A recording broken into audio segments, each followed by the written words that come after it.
means single-digit humidity values, mostly for our mountain and desert cities. But we continue to track the Camp Fire, which is 25% contained, as well as the Woolsey Fire at 20% contained. But we are seeing strong winds here in our mountain communities, 10-mile-per-hour gusts in Isabella, as well as here in Bakersfield. But the strongest winds actually through the passes down in Grapevine, as well as in Lebec, and we were seeing that in Bear Valley Springs as well. But those winds are bringing that smoke into the county, so there is an air quality warning in effect for all of Kern County till at least 7 a.m. tomorrow, but it does look like that can be extended as we head into the later portion of your work week that did start on Saturday afternoon. So this air quality alert, the National Weather Service does advise that older adults as well as children should avoid any prolonged exposure or strenuous activities in this bad air quality, because we have another day of air quality that is unhealthy for sensitive groups tomorrow with an AQI of 122. So that is actually worse than what we were seeing today. And just a friendly reminder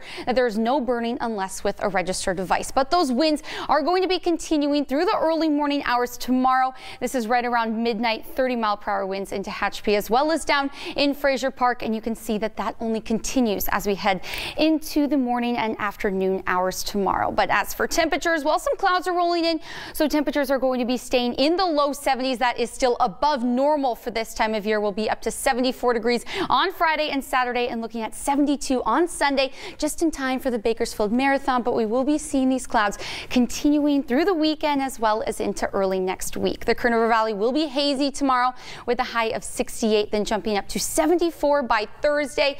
To Hatchby and Fraser Park are going to be seeing those breezy conditions continuing, but we do have clear skies this evening, so that's going to be causing lows to be in the 30s, so not quite as cold as what we were experiencing last week, but still definitely chilly. But just keep an eye on that air quality. Yep, something to keep in mind if you're running or exercising outside. Hopefully it clears up by the marathon. Yeah, all right. Well,